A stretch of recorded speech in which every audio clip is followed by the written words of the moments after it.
ditambah ditambah masa COVID. Jadi pecalang dan semua tuh security semua tuh memang udah berjaga gitu, benar-benar kayak mereka benar-benar monitor jalan, bisa standby semua.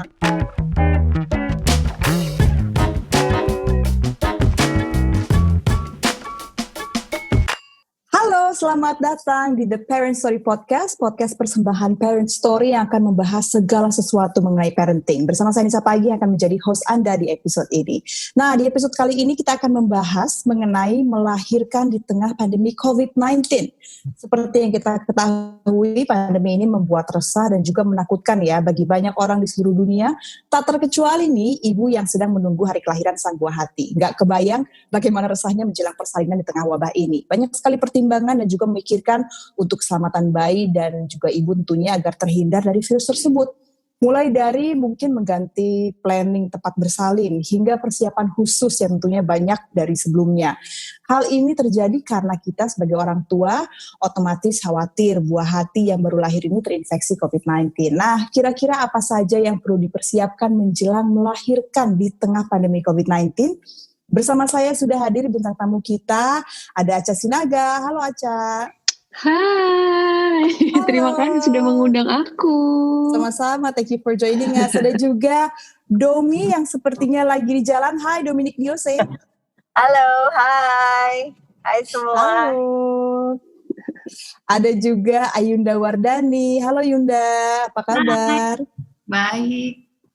Dan last but not least nih, ada Dr. Ivan Sini. Halo dokter, apa kabar? Semoga sehat selalu ya dan semangat selalu nih mendampingi para ibu yang sedang galau sepertinya hari ini. Halo, apa kabar? Baik, thank you so much for joining us teman-teman, dan kita langsung aja nih kayaknya ya sharing-sharing mengenai melahirkan di tengah pandemi COVID-19. Mungkin yang pertama kita akan coba bahas dulu mengenai perjalanan dari para ibu ini hingga akhirnya melahirkan di tengah pandemi COVID-19 ini. Mungkin bisa dimulai dari Domi ya. Domi kan ada di Bali nih Dom. Ya. Gimana nih pengalamannya kemarin? Congratulations by the way. Sama Little Janu. Thank you. Kemarin itu salah satu pengalaman yang sebenarnya menyenangkan sekali ya. Maksudnya gini, walaupun kita melihatnya, aku nyebutnya kayak love in the time of coronavirus gitu. Karena kebetulan Janu juga lahir mungkin semingguan ya, kayaknya seminggu atau 2 minggu sebelum HPL gitu, hari perkiraan lahir. Nah, kita masih berpikir kayak kayaknya nanti setelah nyepi atau mungkin masih minggu depan. Jadi kita masih stick sama rencana yang sebelumnya udah kita persiapkan banget. By the way itu ada yang mau join tuh kayaknya. Sangat dimaklumkan. Terus jadi waktu itu kalau nggak salah itu tanggal 25 dan 26 hari nyepi. Semua tuh pada awalnya kita tetap berencana home birth, lahiran di rumah. Jadi sama seperti waktu Meru kan juga dulu, tapi kita masih tinggal di Jakarta, jadi jalan sesuai dengan rencana gitu kan. Nah, kalau yang sekarang ini tetap maunya sesuai dengan rencana, dengan kayak sebelumnya 2 hari sebelumnya kita ke dokter, terus kita juga sudah siap bersama bidan juga. Kebetulan bidannya aku pakai bidan yang sama waktu aku pakai di Jakarta. Jadi rencana awalnya adalah mengundang bidanku ini dari Jakarta ke Bali gitu. Bali awalnya gitu. Jadi setelah itu kita masih santai ya. Masih santai, terus malam nyepi itu kan benar-benar semua gelap tuh. Gelap banget. Aku masih sempat bareng sama suamiku keluar rumah gitu, karena ngelihat bintangnya tuh banyak banget, terus juga purnama masih bagusnya setengah mati, itu kayak wow ini bagus ya. Nggak lama sesudah itu kira-kira mungkin jam 12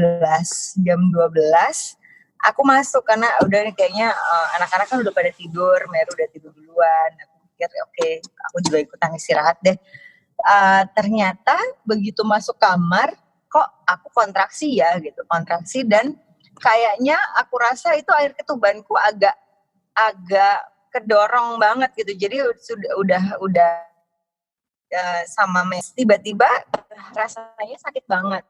Dan aku gini loh, pastinya sekarang ya gitu, aku masih berpikiran positif kayak oh masih besok nih, masih bisa besok, kita tunggu, kita sabar aja. Terus sampai jam berapa ya, sekitar 12:30 hampir jam 1 gitu, kontraksinya makin kuat. Terus setelah kontraksi makin kuat, itu kan malam nyepi, kita nggak ada internet ya, semua akses ditutup, ditambah masa COVID. Jadi pecalang dan semua tuh security semua tuh memang udah berjaga gitu, benar-benar kayak mereka benar-benar monitor jalan, standby semua. Nah pada waktu kontraksi aku masih di rumah dengan keadaan gelap kayak gitu, aku telepon, aku mencoba SMS dan telepon bidanku karena kan di Jakarta mungkin udah jam 12 juga ya, karena di situ udah jam 1. Itu aku nelpon terus, aku aduh semoga diangkat deh karena aku butuh bantuan mental gitu, butuh support mental paling nggak untuk nanyain gitu. Sempat keangkat, terus aku ceritain kondisi, bidanku masih ngomong tenang aja nggak apa-apa, udah kemungkinan masih besok, atau enggak kamu coba dilihat aja setiap jam aja, kalau kamu ngerasa nggak nyaman telepon. Tapi aku terakhir sebelum aku tutup aku bilang, aku kok punya feeling ya kayaknya anak ini minta keluar hari ini, aku gitu. Sebentar lagi. Begitu dia masih bercandain, dia masih yang ya udah kalau memang iya ya udah biarkan berjalan aja deh, atau enggak kamu coba istirahat dulu aja. Oke, ya udah aku tutup. Begitu aku tutup, aku mau ke atas lagi kan, mau ke kamar. Begitu mau ke kamar itu rasanya aku udah yang wah gawat, ini sudah kayaknya bukaanku sudah banyak gitu. Aku langsung iya seketika itu aku cuma bilang sama Ivan, sama suamiku, ini gimana ya, kita nggak punya kita out of plan nih, ini udah bener-bener beda banget total. Ivan suamiku sama gini, apa terpaksa, maksudnya gini, oke kita harus, pilihannya adalah kita jalan ke tempat terdekat, nggak tahu rumah sakit atau apa, karena kondisinya gelap gulita, semua mobil kan nggak boleh keluar, dan kita nggak punya surat untuk keluar gitu loh. So aku bilang ya udah jalan aja, kalau lahiran di rumah soalnya kita juga tidak ada equipment yang dipersiapkan. Jadi itu untung rumahku itu dekat sekali sama Bumi Sehat Foundation, tempatnya Ibu Robin Lim. Nah, kita selama 15 menit itu lewatin beberapa pecalang ya, mungkin ada 2 atau ada 3 kalau nggak salah. Terus di setiap kali diberhentiin, aku udah ngeden gitu. Jadi mukaku, mereka pun, iya, jadi pecalang pun mau nanya, Ibu lagi maksudnya kalian mau kemana, begitu dibuka. Suamiku cuma bilang, Pak, kita mau ke bidan karena ini udah mau lahiran. Aku udah nggak bisa ngomong apa-apa lagi, cuman terus mereka jadi kayaknya nggak perlu dijelasin juga udah kelihatan ya. Iya. Jadi 3 pecalang terlewatkan dengan baik sekali karena mereka ngeliat mukanya udah panik kayaknya. Ya. Wow. Kebetulan gini, sebetulnya kita suamiku sih sempat telepon Bumi Sehat. Tapi di sana itu dijelaskan bahwa lagi penuh, mereka nggak bisa terima pasien lagi karena kamar bersalin itu penuh semua. Cuma aku nggak tahu kenapa, aku bilang feelingku udah jalan aja ke sana. Aku cuma pingin tahu ini udah bukaan berapa gitu. Aku cuma ngomong gitu. Jadi sampailah di depan Bumi Sehat, itu aku udah dipapah, dituntun. Dan aku cuman begitu masuk ada 1 bidan nyamperin kita, terus aku masuk ke ruangan pertama yang aku lihat, pokoknya ternyata itu ruang pemeriksaan. Terus ya udah aku melahirkan di situ. Jadi aku Wow. sampai kan cuma 15 menit itu bukaan penuhnya tuh cepat banget. Jadi hanya 2 jam gitu, 2 jaman. Begitu sampai aku cuma gini, Mbak tolong dong ini aku dicek kayak karena anaknya udah mau keluar, aku bilang gitu. Terus bedanya cuman ya udah. Suamiku yang agak panik, maksudnya dia malah justru tanya, ini gimana ya Bidan, ini sudah bukan berapa. Bidannya cuma dengan tangan gini, udah kok Pak, tuh lihat tuh kepalanya udah mau keluar, ya udah. Itu cepet banget. Jadi jam 2.40 pagi Janu keluar. Itu gampang sekali dan aku tuh ngerasa dibantu banget sama Janu karena waktu itu cuma 3 bidan yang ngurusin, dan 3 bidan itu pun yang lembur mengurusi semua ibu-ibu yang masih menunggu bukaan penuh. Itu kan kasihan ya, jadi mereka capek banget dengan itu, kondisinya nyepi, terus pakai masker pula semuanya COVID, maksudnya lagi di tengah pandemi kayak gini gitu, jadi serba kecapean semua gitu. Aku cukup beruntung, aku dibantu juga sama anakku, jadi yang benar-benar gampang banget keluar gitu. Wah, bersyukur banget ya semuanya lancar dan dalam waktu yang singkat juga, tapi walaupun sempat jalan tuh berapa 15 menit itu ya ke kliniknya. Dan juga kalau aku lihat tuh dari foto di Instagram juga, bahkan masker masih menggantung di kuping Domi. Udah nggak sempet mikirin, aduh terserah lah ya, itu masker masih ada tuh di muka dan memang ternyata itu kan ruang pemeriksaan. Setelah maksudnya aku dikasih tahu juga setelah ini kalau mau dipindahkan ke ruang bersalin pasca lahir, maksudnya dipindahkan ke ruang pasca persalinan, tapi nggak bisa sendiri karena lagi penuh gitu.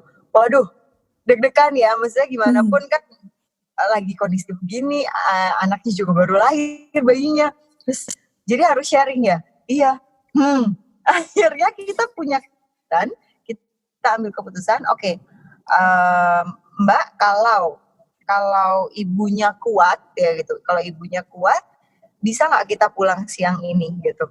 Jadi kita setelah selesai 5 jam diperiksa, aku kok lupa 5 jam ya atau setengah hari ya, masih di ruang pemeriksaan, diperiksa untuk berikutnya, terus aku ngerasa enakan, aku minta pulang. Jadi hari itu aku minta pulang, udah pokoknya jalan aja pulang. Akhirnya istirahat di rumah ya? Akhirnya istirahat di rumah, tapi mereka punya ambulans kan, jadi mereka membantu kita untuk ngelewatin beberapa pecalang lagi juga dengan bawa surat dari Bumi Sehat kan. Wow, itu dia perjuangan love in time of coronavirus dari Bali ya. Jadi kita bergeser nih ke Australia. Kalau di Australia gimana Aca pengalamannya kemarin? Apalagi kalau nggak salah sempat pendarahan ya waktu lahiran Lukas. Iya, benernya 2 liter. Oh my God. Gimana tuh kemarin jadi ceritanya? Iya, cuma aku juga cukup beruntung karena Lukas lahirnya juga beberapa hari sebelum due date, sebelum HPL, jadi tanggal 10 Maret itu belum terlalu tinggi curve corona COVID-19 di Australia. Jadi yang aku baru cek nih curve paling tinggi itu akhir Maret, sedangkan aku lahiran masih 10 Maret, jadi udah precaution gitu, masuk ke rumah sakit udah mulai ditaruh pengumuman kalau misalnya kita dari China nggak boleh ke rumah sakit segala macam, tapi belum ketat banget peraturan gitu, masih boleh, suamiku boleh masuk, mamaku juga waktu itu kesini masih boleh nemenin, bahkan aku minta temen aku yang fotografer buat mendokumentasikan kan, jadi masih boleh. Sekarang sih udah totally beda banget peraturannya gitu. Wow. Terus tapi kalau misalnya waktu itu kan masih ini ya, belum nggak seketat sekarang. Cuman kan biasanya setelah melahirkan masih ada datang untuk vaksin atau misalnya untuk konsultasi ke dokter. Itu sekarang gimana tuh, Ca? Iya, jadi waktu anak aku si Lukas sekitar berapa ya? 3 mingguan setelah lahir emang ditelepon lagi, disuruh datang kayak ke klinik gitu di dekat rumah, jadi kayak community health center gitu.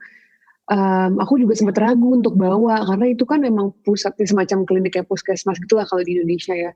Aku nanya, ini nggak apa-apa bawa anak gue sekecil ini ke klinik? Di sana kan pasti banyak ada orang-orang yang kurang sehat juga gitu loh. Ini emang is it the right time nggak gitu? Kalau misalnya emang ini kayaknya dengan nggak usah dulu, karena anakku menurut aku nggak kenapa-napa, tapi dia bilang nggak kok, nggak apa-apa, it's okay, tapi terserah kamu, kalau kamu emang masih ragu ya nggak usah. Terus aku diskusi sama suami aku, dia bilang udah nggak apa-apa kita pergi aja. Ya udah, jadi kita tetap pergi, cuma ya gitu precaution, pakai masker, selalu hand sanitizer berkali-kali, kalau mau ngapa-ngapain hand sanitizer terus ya deg-degan itu ada sih sebenarnya bawa anak ke dokter, karena lagi ngantri kan, duduk nih ke dokternya kan pasti ada orang banyak di ruang tunggu kan, dari yang anak kecil sampai orang tua gitu. Tapi ya puji Tuhan sih semuanya sampai sekarang sehat, kita terlindungi. Aduh, puji Tuhan banget ya. Kalau Yunda gimana nih Yunda? Kalau di Australia udah mulai ketat ya sekarang, berarti kalau misalnya Yunda ini kan baru juga melahirkannya, berarti di antara yang lain tuh udah berapa minggu nih sekarang? 7 hari. Pas hari ini hari 7 hari. Wow. Itu berarti memang 7 hari. Wow, ini berarti mungkin gimana tuh? Sharing sama Dokter Ivan juga, kebetulan aku sama Dokter Ivan selama kehamilan sih memang ini lumayan kehamilan yang nggak bermasalah ya, jadi benar-benar gampang gitu, nggak ada mual, nggak ada kendala yang berarti lah. Kemudian pas mulai PSBB itu kita masuk ke bulan ke berapa ya dok, 35 kalau nggak salah, week 35, 36 gitu. Kemudian dari situ udah mulai kebetulan rumah sakitnya kan khusus rumah sakit ibu dan anak ya, rumah sakit Jakarta itu jadi lebih tenang sih ketika aku kontrol juga tetap on time gitu. Sementara beberapa temanku yang sama-sama hamil mesti dikasih interval, jadi kayak harusnya konsultasi minggu ini diundur jadi minggu depan gitu. Karena kebetulan rumah sakitnya umum. Tapi karena rumah sakit ibu dan anak protokolnya lebih jelas menurut aku pribadi gitu. Kemudian langsung dijelasin juga sih potentially akan seperti apa, SOP-nya banyak yang berubah gitu. Jadi menurutku kemarin itu sebenarnya paniknya lebih karena kayak nggak kebayang gitu, kayak apa yang nanti berbeda gitu. Kemudian ternyata simple sih, cuman nggak ada jam benguk, nggak ada jam jenguk gitu ya. Dan menurut aku kemarin itu justru kayak blessing in disguise gitu. Jadi karena nggak ada jam jenguk, waktu anak pertama tuh kan karena cucu pertama gitu kan, mana jadi kayak ribet banget ngeladenin tamu dari hari pertama gitu. Sementara anaknya masih dinicu gitu ya karena prematur. Jadi ketika yang kali ini nggak ada tamu, nggak ada apa, jadi kita benar-benar bisa fokus bertiga sih gitu kebetulan. Jadi quality time juga ya? Lebih quality time gitu. Kemudian dijelasin juga prosedurnya bahwa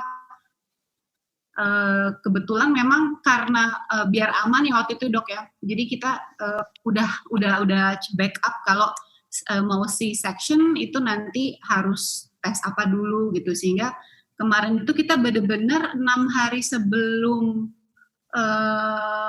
HPL akhirnya tes COVID akunya gitu. Jadi pas aku hari apa sih, Rabu aku tes COVID, Jumat hasilnya udah keluar, kemudian Selasa pagi anaknya lahir gitu. Jadi lumayan keren sih. Oke, dan Yunda juga kayaknya sempat sharing juga ya di Instagram bahwa rasanya di tempat Yunda melahirkan itu dibuat seperti senormal mungkin ya, meskipun sebenarnya kita kan memasuki masa the new normal ini. Nah mungkin Dr. Ivan boleh cerita apa aja sih persiapan khusus yang sudah dipersiapkan juga, apakah di rumah sakit ataupun saat konsultasi, bagaimana memanage psikis dari ibu yang sedang ingin melahirkan begitu ya, agar tetap tenang dan tidak panik di tengah pandemi ini. Iya, ini sebenarnya memang kalau kita bicara tentang panik, bukan hanya pasien yang panik, tapi juga dokter itu juga panik karena kita semua memang nggak tahu, nggak pernah terbiasa. Saya aja baru sekali ini saya bisa pakai hazmat karena belum pernah seumur-umur, waktu zaman training dulu harus pakai hazmat segala macam kan.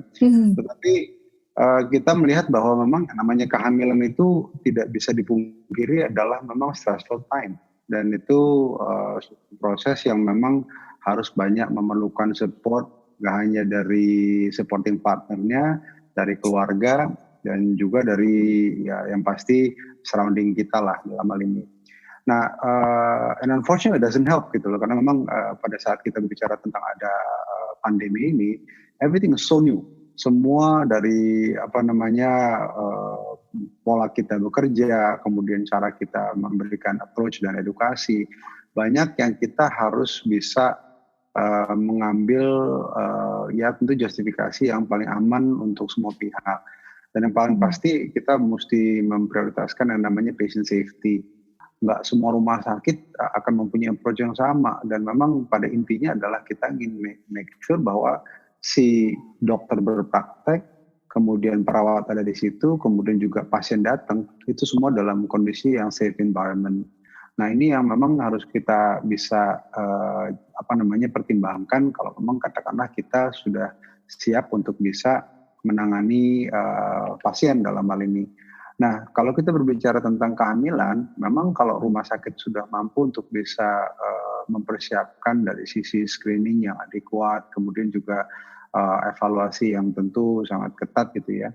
Ya memang akan ada perubahan dari jam praktek, kita juga akan mengatur schedule-nya, dan kita juga ada beberapa upaya untuk kita bisa tetap berhubungan dengan pasien selain dari WhatsApp kali ya. Tapi kita juga bisa ada teleconsult dan lain. Dan itu berlaku di hampir semua rumah sakit yang ada di Indonesia. Dan kebetulan juga di kolegium kita di Opsgyn itu juga ada beberapa guidance yang sayang sekali memang guidance tersebut tidak bisa kita pukul rata, karena akan ada center yang barangkali seperti ya mungkin di puskesmas yang tentu keterbatasan dari sisi APD, keterbatasan dari sisi infrastruktur untuk dia bisa siap, dari sisi tentu patient safety yang tidak bisa di-compare dengan barangkali di tengah Jakarta yang semua supply-nya bagus dan juga screening-nya yang ketat. Dan yang tentu juga perlu dimengerti, memang perubahan-perubahan terhadap aspek safety tadi akan berlaku pada saat si pasien tersebut masuk dalam proses bersalin. Jadi kalau banyak orang tanya, kalau saya mau bersalin boleh normal apa enggak sih? Kita banyak ngomong ya Yun ya, ini normal segala macam. Tapi memang tidak ada perubahan sebenarnya kalau kita mau bersalin normal, dan itu boleh kalau pasien itu mau melahirkan normal. Cuman tentu dengan pertimbangan bahwa kalau memang screening itu bisa kita lakukan cepat, ya tentu kita harus bisa dapatkan informasi semaksimal mungkin bahwa pasien ini safe nggak untuk masuk rumah sakit, supaya bukan pasiennya safe dari dari dokternya safe dari pasien, ya bukan, justru juga vice versa, bahwa jangan sampai di antara dokter ketular dokter ketular perawat ketular pasien, itu jadi sumber klaster sendiri kan. Jadi kita berharap bahwa ada suatu manajemen terhadap infection disease yang boleh buat ini sangat tinggi sekali transmittable-nya. Jadi itu yang kita edukasi semaksimal mungkin supaya pasien mengerti bahwa kalau memang katakanlah screening itu bisa kita lakukan, ya pasien itu bisa untuk melahirkan normal. Tapi pada kondisi-kondisi tertentu yang tidak mungkin secara obstetri, secara kehamilan itu tidak mungkin untuk melahirkan normal, kita akan maju ke persalinan sesar. Nah, problem dari sesar ini kan kita melakukan di kamar operasi. Jadi pada saat kita bicara kamar operasi, ya tentu itu akan lebih strict lagi perlakuan kita di situ. Satu, kita berbicara tentang banyaknya orang dalam kamar operasi, kan ada tim dokter bius, ada tim dokter anak, ada perawatnya, ada macam-macam segala macam. Jadi ini yang kita sangat dilematis, karena di satu sisi kita ingin memberikan tentu maksimal untuk support kepada pasien, yang pasti kan suami penting dong value-nya untuk berada di sebelah istri ya, untuk sebagai supporting partner. Apalagi kalau kita bicara tentang proses dalam kamar operasi yang belum tentu semua orang pernah masuk ke kamar operasi gitu. Jadi ini suatu yang daunting lah bagi kebanyakan wanita. Tapi pada saat kita bicara udah kita berikan minimal informasi dan juga penyemangat lah kepada pasien bahwa memang ini suatu proses yang kita akan berikan support semaksimal mungkin, walaupun dalam kondisi yang dalam tanda kutip agak gimana ya, dengan segala macam perlengkapan peralatan yang aneh-aneh gitu loh. Jadi kita berusaha untuk kita bisa menjadi partner kedua dalam hal ini kepada pasien. Nah, ini bukan hanya dokternya aja, tapi juga perawatnya dan segala macam. Dan itu yang menurut saya penting sekali, karena pada saat kita sudah bisa mendampingi bumil sampai proses bersalin, dan itu memang kita tahu bahwa selama proses bersalin itu nggak semuanya lempeng loh. Yang dialami Aca itu 2 liter, buat dokter tuh keringet keluar berderai-derai gitu di sini gitu loh. 2 liter juga kayaknya keringet yang keluar ya. Aduh. Udah bukannya itu mau pingsan. Mamaku juga di situ katanya mau pingsan, cuma dia berusaha tegar supaya aku juga nggak tambah stres gitu. Nah ini nih ngomong-ngomong soal ini ya, supporting untuk ibu yang akan melahirkan itu kan. Ini kan kita masuki fase yang the new normal, yang kayaknya kalau zaman dulu itu yang namanya support itu hadir secara fisik, ada di sana, nungguin, pegangin tangannya. Tiba-tiba kita menghadapi pandemi ini yang malah kebalikannya. Kalau kita mau support, justru dari jauh-jauh aja deh, jangan memberikan resiko yang tidak perlu. Nah ini gimana nih untuk menyikapinya para ibu ini? Kan biasanya yang kita tunggu itu adalah datang, ditemenin, dan juga dijenguk. Ini untuk memberikan pengertian utamanya mungkin ke orang tua dan ke mertua juga ya, yang sebenarnya pengen langsung peluk cucu gitu. Ini gimana nih komunikasinya? Mungkin Yunda, kemarin gimana tuh komunikasinya? Alhamdulillah ini bukan cucu ke pertama ya, udah cucu ke 6. Jadi dicuekin ya Yun. Zoom meeting aja ya, aku kirim video sama foto, mereka juga kayak oke, gitu. Iya udah basi gitu dasar. Ditanya tetap aja yang anak yang pertama ditanya, si kembar gimana, nggak apa-apa kamu tinggal gitu. Cucu pertama yang ditanyain gitu, yang ini ya udah kirim foto, oh ya udah sehat alhamdulillah, selesai gitu. Cuman emang aku udah ngobrol jauh-jauh hari juga sih, kayak ini udah pasti nggak boleh nengok gitu kan ya, ke mertua juga, ke orang tua juga gitu. Kemudian saudara kembarku juga gitu kan, kayak yang orang lain tuh kayak semua lebih excited dibanding kitanya ya. Kita pikir kan kayak ya udahlah ya, udah anak ketiga gitu, ntar gue kirim foto, tenang aja gitu. Kayak mereka yang udah lahir belum gitu, kayak gimana ya, apa lo naik mobil, kita lihat dari mobil gitu, kayak nggak usah. Jenguk drive-thru gitu ya. Nggak kemana-mana anaknya gitu kan. Jadi akhirnya ya udah, jadi foto ya kita kirim gitu kan, video gitu. Akhirnya bikin sesi di rumah sakit tuh pas kita udah mau pulang gitu. Jadi kayak semuanya malah beres gitu dalam waktu 2 jam gitu, kayak gue kasih waktu setengah jam, oke, bye, habis ini gue udah harus ada lagi gitu. By appointment gitu ya.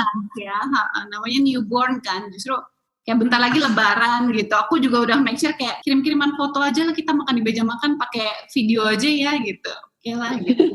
Kebetulan emang keluarga aku santai banget sih gitu, dan keluarga suami juga gitu. Jadi masing-masing juga udah aware sama situasinya. Better kalau newborn kan sebisa mungkin yang penting kan aku bisa vaksin gitu kan, bisa perawatan dan pemulihan setelah itunya tuh yang jadi prioritas lah saat ini gitu. Kalau Aca gimana nih? Aca cucu pertama kah atau udah cucu kesekian juga? Kalau lagi jauh lagi kan dari rumah besar? Dari keluarga besar. Orang tua aku di Jakarta, itu cucu ketiga anakku. Mamaku kan pas di sini, untungnya pas emang dia lahiran. Terus papaku yang mestinya kesini akhirannya di reschedule tiketnya, karena kan kebetulan papaku udah usia rawan dengan COVID-19. Terus juga ada riwayat jantung juga. Jadi aku sama suamiku juga kayak, sebenarnya aku sih pengen banget dijenguk, karena aku jujur di sini kan berdua doang ngerawat anak aku sama suami. Jadi aku tuh butuh bantuan banget mama papaku di sini untuk kayak sekedar masakin buat aku makan, sekedar cuciin baju atau kayak bersihin rumah. Tapi satu sisi kita sadar lah, ya udahlah demi kesehatan orang tua kayaknya emang lebih baik papaku diundur aja berangkatnya ke sini. Jadi sampai sekarang apa aku belum ketemu sama cucunya, tapi ya udah, untung ada teknologi ya zaman sekarang, untung banget, bersyukur banget ya Tuhan udah ada internet, WhatsApp call, Zoom, jadi mereka bisa melihat cucunya walaupun masih virtual gitu. Kalau Domi gimana, Dom? Kalau Janu memang udah cucu kesekian. Tapi kebetulan mertuaku itu kan tinggal di Malang. Mertuaku itu walaupun cucu sampai kesekian kayak excitednya sama. Jadi tiap kali pas kita cuma kasih surprise gitu kalau waktu itu video call pagi-pagi jam 6 terus dikasih video, kaget mereka. Loh, benar-benar kagetnya setengah mati. Udah lahir, lo kok bisa? Waduh, mereka pada panik gitu kan. Terus yang gimana ini? Terus mereka yang juga ya sedih juga gitu kayak gimana ini nggak bisa ke sana, aduh ribet, gimana ya, aduh kita ketakutan juga. Cuman kalau aku pun satu sisi kebetulan lagi mamaku tuh lagi di Bali. Kan mamaku lagi ngebantuin banget ke Bali seminggu sebelum lockdown semua. Jadi pas banget waktunya gitu. Akhirnya mamaku ya stuck sampai sekarang di Bali, nggak bisa kemana-mana juga. Tapi di satu sisi positifnya adalah terbantu untuk jagain kakaknya satu lagi kan, ada Meru di situ gitu. Kalau dari kita sendiri pun untungnya dari dulu, dari Meru lahir sampai sekarang adiknya Janu juga lahir, aku tipe yang sangat membatasi sih gitu. Maksudnya kita cuma memang kasih tahu ke keluarga, itu pun juga aku enggak, maksudnya memang bukan tipe yang ayo abis ini kita rayakan rame-rame yang bareng-bareng, terus teman-teman boleh ke rumah gitu untuk menjenguk atau gimana. Aku lumayan strict di situ gitu. Jadi dengan adanya kondisi pandemi ini, ya aku ambil positifnya, hikmahnya aja deh gitu. Oh iya, orang-orang masih bisa ngeliat Janu tapi dari video call, dari Zoom. After all, it's a good kondisi yang baik juga untuk newborn gitu. Jadi dia tidak tersentuh. Ya namanya newborn kan benar-benar delicate banget gitu. Apalagi keluar dari Bumi Sehat itu aku masih benar-benar bayi merah gitu, benar-benar aku pegang sampai rumah, ya udah diurus sendiri karena semuanya benar-benar keluar dari rencana, nggak ada neni, nggak ada yang membantu. Kebetulan juga helper kita juga belum ada di situ gitu, karena kan dengan kondisi kayak gini ya serba deg-degan, semuanya harus kita kerjain sendiri. Akhirnya paling kalau dari teman-teman sempat video call. Kalau dari mertua ya itu tadi, mertua cuman kayaknya setiap 2 minggu sekali mereka selalu mengirimkan entah makanan lah yang banyak lah, apalah kayak gitu, maksudnya sebagai tanda kangennya mereka gitu loh sama cucu-cucunya gitu. Jadi paling kayak gitu sih, sama intens video call hampir setiap hari. Ternyata banyak ini ya, contoh-contoh ataupun cara-cara lain untuk menunjukkan kasih sayang tanpa harus ketemu langsung ya zaman sekarang. Tapi ya kalau keluarga kan enak tuh kita kayak ngasih taunya ntar aja deh ya, ini masih bayi banget. Kalau temen itu kayak gimana ya, jadi ke temen dia tuh menunjukkan perhatiannya kali, dan excited juga kali, dan dia mau jenguk. Sedangkan kita sebagai orang tua baru kan kayak, aduh, lu gak usah jenguk sekarang, dalam hati gitu kan, kayak ntar aja jenguknya please gimana. Tapi dia kayak teman kita gimana, excited banget gitu. Jadi kayak aku orangnya gak enakan, akhirnya aku kasih ke suami aku yang bilang, Aca lagi capek banget kayaknya, nanti aja ya jenguknya gitu. Ya kan kita gak, gimana kalau temen tuh kayak gak enak gitu loh. Tapi akhirnya pas lagi Disiplin udah membaik, angka curve udah turun, akhirnya aku udah sedikit memperbolehkan teman-teman aku yang mau juk, tapi aku suruh mereka bawa baju ganti kalau mau gendong Lukas. Jadi aku kayak ya udahlah bodo amat, nggak enakan, yang penting ya menjaga keluarga kita ya kan. Gimana lagi? Ya. Yang sehat, kesehatan lah tetap yang utama ya. Kayaknya di kondisi seperti ini kita harus sama-sama punya kesadaran ya, Maksudnya benar-benar nggak usah berpikir. Aku udah, maksudnya gini, kita tidak usah berpikir, aduh yang lain tersinggung nih, takut apa. Tapi kita udah harus berpikirnya adalah kita justru menyelamatkan mereka juga nih gitu. Nggak cuma nyelamatin keluarga kita, tapi kita juga sama-sama saling menyelamatkan. Jadi kayaknya harus udah begitu deh sekarang ya. Bener, jadi memang sama-sama pengertiannya dan kerjasama dari semua pihak ya. Tapi jadi penasaran nih dok, kalau misalnya ngomong-ngomong soal komunikasi ya, ini sosialisasi dan juga masalah knowledge terkait dengan COVID-19 ini untuk menghadapi para tamu, ada nggak sih tantangannya gitu? Misalnya tetap pengen jenguk kah, atau misalnya bertanya-tanya terkait dengan protokol kesehatan, harus tes dan segala macam, itu ada pastilah, tantangannya nggak sih? Yang pertama, akses buat tes tersebut itu kan bukan sesuatu yang mudah didapat untuk semua orang. Apalagi kalau kita bicara sekarang kebutuhan kita untuk melakukan tes itu sangat diperlukan kepada satu, orang yang memang benar-benar sakit.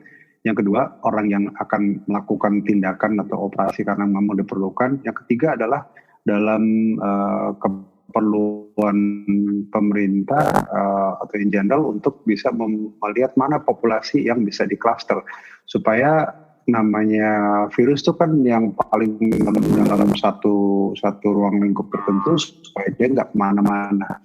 Nah, sekarang repotnya kita sekarang adalah pada saat kita setelah melahirkan kan yang pasti yang tadi kita kan sangat excited ya, yang kita juga happy dan juga teman-teman kita juga pasti sangat-sangat menginginkan sharing excitement tadi ke kita. Tapi ya tentu kita mesti bicarakan bahwa prinsip dasar tentang bagaimana kita pencegahan COVID tadi selalu saya sampaikan ada 3 hal. Pertama, kita harus mempunyai alat pelindung diri yang adekuat. Jadi kalau kita bicara tentang katakanlah antara kita awam dengan awam, yang nggak terlalu repot-repot selama kita mempunyai alat pelindung diri yang cukup, seperti karena kita tahu ini kan ada droplet ya. Jadi sejauh yang paling banyak, yang mungkin kita masih banyak kalau orang bertanya barangkali dari airborne atau segala macam. Tapi kita tahu yang paling besar adalah drop. Jadi yang paling simpel bisa kita lakukan cukup dengan coverage, dengan face mask, dengan bentuk apapun. Itu nomor 1. Yang kedua adalah kalau kita tahu bahwa droplet ini biasanya tidak mungkin kita, ya kecuali kalau terlalu niat banget ngomongnya sampai dropletnya jauh sampai 2 meter itu sih kelewatan gitu ya. Tapi mesti dalam jarak sekitar 6 feet ya, atau sekitar 1,5 meter sampai 2 meter yang kita upayakan, itu sudah merupakan suatu upaya yang sangat baik untuk bisa terjadi pencegahan secara langsung melalui droplet tadi. Jadi itu adalah pertimbangan kedua. Yang ketiga adalah hygiene. Jadi kalau kita mempunyai suatu behavior baru yang apa boleh buat kita menjadi community yang obsesif kompulsif gitu loh. Dikit-dikit cuci tangan, tapi memang mau nggak mau harus kita lakukan. Karena dalam hal untuk pencegahan kontak tadi, 3 hal itulah yang bisa kita lakukan semaksimal mungkin untuk bisa menghindari kemungkinan terpapar. Problemnya kita itu tidak bisa mengetahui semua orang yang mempunyai potensi sudah terpapar oleh COVID. Artinya kan kita nggak tahu gitu kan ya. Dan ini yang menjadi suatu hal yang kita pada saat bicara tentang adanya orang yang berkunjung segala macam, ya pertama-tama adalah kita lihat di community kita. Pada saat kita bicara Jakarta, contohnya Jakarta ini masih termasuk daerah endemik yang cukup tinggi gitu. Cuma artinya kita akan sangat mencegah sekali terjadinya ada kontak secara langsung yang mungkin kita masih di-encourage untuk di rumah. Di Bali mungkin sedikit lebih baik dari kondisi jumlah yang terpapar, tapi tetap kita harus tetap menjaga yang 3 prinsip tadi. Di Australia contohnya, di Sydney masih sedikit lebih tinggi. Istri saya juga stuck di Adelaide, nggak bisa kemana-mana dia kayaknya hampir tahun nggak bisa pulang-pulang. Tapi di sana udah nggak ada lagi case. Artinya kalau kita bicara tentang boleh nggak orang traveling di tempat yang sudah di konten tadi, ya boleh. Artinya kalau kita bicara adalah fase-fase yang mungkin kita berbicara tentang tahapan untuk kita bisa bersosialisasi dengan orang lain. Jadi kira-kira gitu. Saya nggak tahu nih ibu-ibu yang dari sini, tapi poin yang kita harus jaga adalah di Indonesia itu mungkin kita nggak pernah sadari, tapi di Australia, dulu saya praktek di Australia, 1 dari 4 wanita yang melahirkan itu akan suffering baby blues. Dan kalau baby blues itu yang paling struggling adalah ibunya yang seringkali dia nggak bisa nyampaikan. Apalagi kalau di populasi yang tidak banyak supportnya. Jadi pada saat kita tidak ada supportnya, itu udah setengah mati tuh. Saya mau siapa ya? Telepon nggak ada yang bisa bantuin, segala macam. Tapi kalau di Indonesia kebetulan kita ada keluarga. Problemnya sekarang keluarga kita nggak bisa datang. Jadi ini yang kita harus jaga pada fase pandemik sendiri seperti ini adalah how do we overcome permasalahan baby blues yang mungkin hidden di ibu-ibu yang setelah melahirkan yang mungkin kita ada batasan di bawah baby blues itu nggak boleh sampai ke level postnatal depression. Itu yang harus kita jaga benar. Dan ini menurut saya penting sekali yang tidak pernah diadres karena memang kita tentu kita melihat yang happy ya begitu udah mulai sendiri malam-malam segala macam itu yang macam-macam yang kita nggak bisa hindari lah itu suatu hal yang memang kita baik dokter anak juga harus bisa memberikan support kepada ibu-ibu yang setelah melahirkan gitu kira-kira. Nah itu dia ya memang yang penting karena memang bukan hanya baby blues aja sekarang ini ada juga cabin fever ya saat kita stay at home terus di rumah aja nggak ketemu siapa-siapa itu bahkan bisa menambah beban secara psikis begitu. Nah mungkin ini ibu-ibu yang sudah melewati melahirkan baik di tengah pandemi COVID-19 ini punya tips-tips bagi para moms di luar sana yang akan melahirkan gimana sih caranya agar tetap kuat juga tetap sehat dan yang pasti bisa tetap tenang menjalani lahiran. Mungkin Yunda ada tipsnya?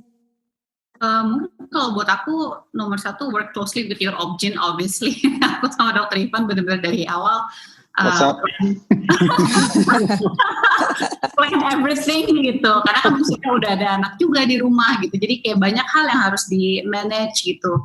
Kemudian suami, koordinasi dengan suami. Kebetulan memang suamiku sih very hands on ya dari yang pertama sampai yang sekarang gitu. Jadi pembagian tugas dari di rumah sakit sampai begitu pulang itu kita udah bagi tugas gitu. Kayak fokus aku to fit the baby gitu. Jadi kayak udah urusan ganti popok sama segala macam. Oh karena buat aku mesti cancel nanny untuk datang gitu. Jadi nanny-nya postpone gitu sehingga benar-benar kita berdua handle anak ini gitu. Kemudian ya itu tadi kayak cancel semua kunjungan keluarga dan teman gitu. Jadi fokus untuk healing dan fokus untuk ini babynya a day at a time sih. Jadi emang setiap harinya kita benar-benar nggak tahu ya kondisi badan seperti apa gitu. Kemudian progresnya seperti apa gitu. Jadi kita benar-benar jadi slow life sih. Fokus sama keluarga inti kita gitu. Terus mentally sebenarnya aku merasa semuanya jadi lebih baik sih. Healing lebih cepat gitu, kemudian everything back to normal. Aku ngerasanya justru lebih dengan kita meluangkan waktu lebih banyak, jadinya progresnya tuh lebih baik sih. Kalau Aca ada yang ditambahin nggak? Kalau aku, menurut aku nomor 1 itu sebagai calon ibu dan mungkin yang udah ngelahirin, emang kita tuh harus bisa banget belajar untuk menjaga hati sih, karena itu tuh nomor 1 gitu. Jadi kayak apapun yang akan terjadi pada hari H, kita kayak gak bakal tahu kan nih ibu-ibu yang menunggu due date itu tuh stres, anxious, deg-degan semua campur jadi aduk. Karena apalagi aku gak tahu nih dokter atau bidan siapa yang akan menangani aku di hari H nanti gitu. Apakah dia capable, apakah dia baik, apakah dia judes gitu. Jadi aku belajar banget untuk memanage hati aku untuk hari besar. Dan ketika hari besar udah lewat, ada challenge baru lagi untuk beradaptasi dengan newborn, apalagi untuk anak pertama yang kayak aku. Hidup bener-bener berubah banget, jungkir balik. Dan di situ aku ngalamin si dok bener baby blues itu bener-bener nyata adanya. Dan di situ aku juga tips-tips dari aku adalah buat ibu-ibu yang mungkin menangani baby blues itu kenali stres tuh dari mana gitu kan, tiba-tiba tuh kita bisa aja tiba-tiba stres, tiba-tiba kayak mau nangis gitu, mau meledak, tapi nggak tahu itu sebenarnya dari mana ya gitu. Jadi kayak coba ini dari mana, terus dikomunikasiin sama suami kalau bisa. Kalau suami ngeselin, komunikasiin sama mama mungkin atau telepon sahabat. Soalnya tuh harus dikeluarin sih gitu, jangan dipendam sendiri karena itu bener-bener tambah stres. Gitu. Jadi coba mencari seseorang yang bisa kita ajak ngobrol, even though belum ketemu, virtual dulu. Dan ya dari situ akhirnya pelan-pelan nanti memanage hati supaya nggak baby bluesnya berkurang gitu. Stress management ya, dan juga tentunya menjaga hati itu yang juga penting. Kalau Domi, ada tips-tips tambahan juga nggak nih buat ibu-ibu yang sedang menunggu lahirnya sang buah hati? Iya, kalau dari aku sih kan hampir semua sama, tapi mungkin aku tambahin ingat, maksudnya gini, kita harus mengizinkan diri sendiri juga untuk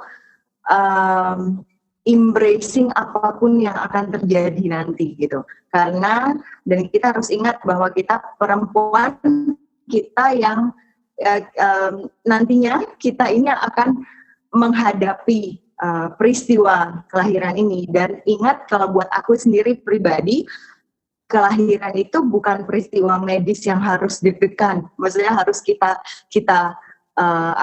kita bikin nervous. Tapi cobalah untuk selalu membawa ke arah positif bahwa ini peristiwa kelahiran adalah peristiwa yang patut diselebrasi gitu loh. Maksudnya ini bukan peristiwa yang harus deg-degan, ini gimana ya aku nanti kalau dokternya jahat atau mungkin dokternya sibuk atau nanti tiba-tiba ketuban ini gitu. Selalu punya plan gitu, tapi juga harus siap dengan apa yang terjadi di luar plan, seperti aku tadi gitu. Maksudnya banyakin baca, banyakin informasi, baca, terus ngobrol dengan baik itu objin, baik itu bidan, baik itu teman yang memang sudah jadi ibu juga gitu. Zaman sekarang itu sangat mudah kok untuk menemukan bala bantuan tanpa harus ngobrol langsung gitu, karena kan kita ngomongin dalam kondisi pandemi seperti ini yang serba terbatas gitu. Terus ya itu benar banget, aku setuju juga komunikasi dan kompromi sama suami, karena mereka adalah bagian yang penting, bagian yang paling penting juga untuk kesehatan mental para ibu. Gitu. Ingat juga responsible for things sih.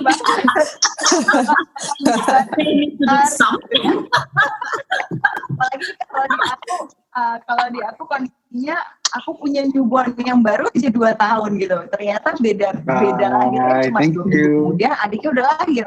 Jadi masih balita banget gitu. Masih balita banget, masih lagi parah-parahnya, terus aku punya newborn. Jadi support system itu sangat penting. Sama satu lagi gini, kalau itu pasti gitu, nggak mungkin enggak.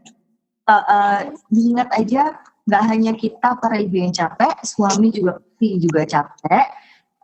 Sama satu lagi, banyak banget kok ibu-ibu di luar sana yang juga mengalami hal sama. Ini adalah salah satu fase yang kita harus lewati dan pasti kita akan lewati gitu. Jadi kalau lagi capek harus keluarin nangis, ya nggak apa-apa nangis. Mungkin bisa ngomong dulu sama suaminya gitu, Pak, maksudnya sayang atau siapa gitu, boleh tolong bentar dulu sebentar, nggak, aku capek.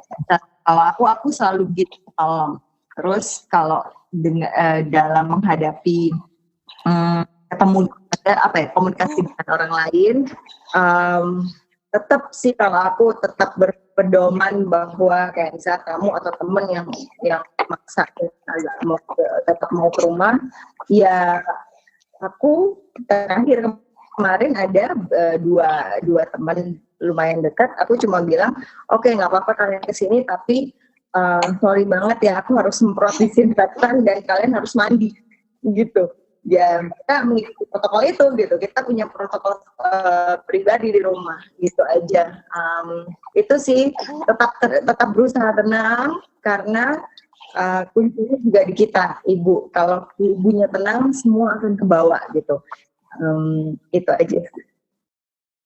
Itu dia yang penting juga ternyata selain komunikasi tentunya juga stress management dan acceptance juga penting ya, biar kita tetap bisa tenang ngejalanin parenthood yang nggak mudah sama sekali. Oke, terima kasih banyak ya untuk Dr. Ivan, untuk Ayunda, untuk Acha dan juga Domi. Sama-sama. Thank you so much for joining us. Sepertinya semuanya sudah kembali ke peran masing-masing sebagai ibu ya. Pokoknya yang pasti mudah-mudahan semuanya tetap semangat, tetap sehat juga, dan kita bisa sama-sama stay at home aja untuk menekan penyebaran virus COVID-19 di Indonesia dan di seluruh dunia tentunya. Nah itu dia tadi ngobrol-ngobrol saya dengan Acha Sinaga, Dominic Diose, Ayunda Wardani, dan juga Dr. Ivan Sini. Semoga dapat banyak manfaat dan juga inspirasi untuk para moms yang sedang menantikan para buah hati. Jangan lupa juga nih untuk parents yang sedang menunggu kelahiran si kecil ataupun parents lainnya yang sedang mendengarkan podcast ini untuk mendapatkan informasi seputar parenting. Parents juga bisa langsung mengakses ke website atau aplikasi Parent Story dan klik Journey, karena Parent Story menyuguhkan banyak sekali informasi mengenai parenting. Dimulai dari kesehatan, tumbuh kembang anak, bermain dan aktivitas anak, karir dan keuangan, gaya hidup hingga edukasi. Jangan khawatir karena semua artikelnya terpercaya dan bersumber langsung dari para pakarnya. Selamat membaca parents. Thank you for listening for our podcast. See you on next episode dengan pembahasan yang pastinya gak kalah seru. Saya Nisa Pagi undur diri. Bye-bye. Thank you, Dok. Thank you. Bye.